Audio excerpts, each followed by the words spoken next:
তারেক রহমান সাহেব যখন দেশে আসলো, দেশনেত্রী বেগম খালেদা জিয়ার জানাজে আমরা যেটা দেখলাম, তার আগে দেশনেত্রী বেগম খালেদা জিয়া যখন চট্টগ্রামে আসলো, প্রত্যেকটি মানে একটা এই ধরনের এটাকে আসলে আমরা সংখ্যায় বলা খুব কঠিন এগুলো। সুতরাং আমরা ওইভাবে বলতে চাই না। আমরা জানি এখন মানুষ উদ্গ্রীব হয়ে অপেক্ষা করছেন তারেক রহমান সাহেব চট্টগ্রামে আসবেন, ওনাকে এক নজর দেখবে, ওনার কথা শুনবেন, কারণ উনি দেশবাসীর মধ্যে তার জনপ্রিয়তা, তার কথাগুলো এমনভাবে ট্র্যাকশন পাচ্ছে যে জনগণের কাছে গ্রহণযোগ্যতা পাচ্ছে।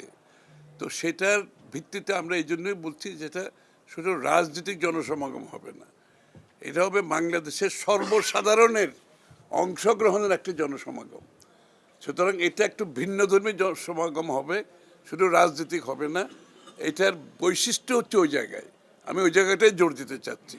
এটা শুধু রাজনৈতিক জনসমাগম হবে না, এটার বৈশিষ্ট্য ক্যারেক্টার হবে একটু ভিন্ন, সকলের জনসমাগম, সর্বস্তরের মানুষের জনসমাগম, এবং সবাই সেখানে উপস্থিত হতে চাইবে, তারা একটু দেখতে চাইবে, শুনতে চাইবে, এবং আগামীর বাংলাদেশের যে রূপরেখা তারেক রহমান সাহেব দিয়েছেন সেটার বাস্তবতায় সকলের মধ্যে আরও বেশি আগ্রহ জন্মেছে। এবং আগামীর বাংলাদেশ কোথায় যাবে, জনগণ তারেক রহমান সাহেবের কাছ থেকে তাদের প্রত্যাশা অনেক বেশি, তাদের আকাঙ্ক্ষা অনেক বেশি। এই জন্য এই জনসমাগমের চরিত্রটা একটু ভিন্ন হবে।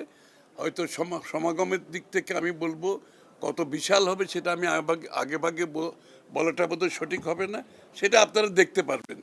যেদিন হবে সেটা আপনারা সচক্ষে নিজেরাই দেখতে পারবেন এবং রিপোর্ট করতে পারবেন।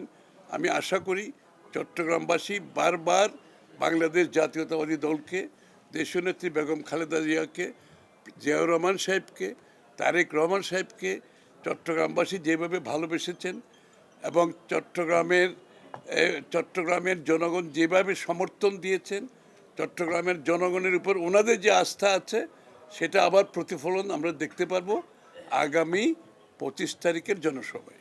যেই দলটি গণতন্ত্রের জন্য যাত্রা শুরু করেছিল বহুদলীয় গণতন্ত্র দিয়ে, জিয়াউর রহমান সাহেব সেই টর্চ বেয়ারার কাজ হিসেবে দেশনেত্রী বেগম খালেদা জিয়া এতদিন করেছেন, এখন তারেক রহমান সাহেব সেই গণতন্ত্রের টর্চ বেয়ারার। সুতরাং বাংলাদেশের গণতন্ত্র আর বিএনপিকে আলাদা করা যাবে না।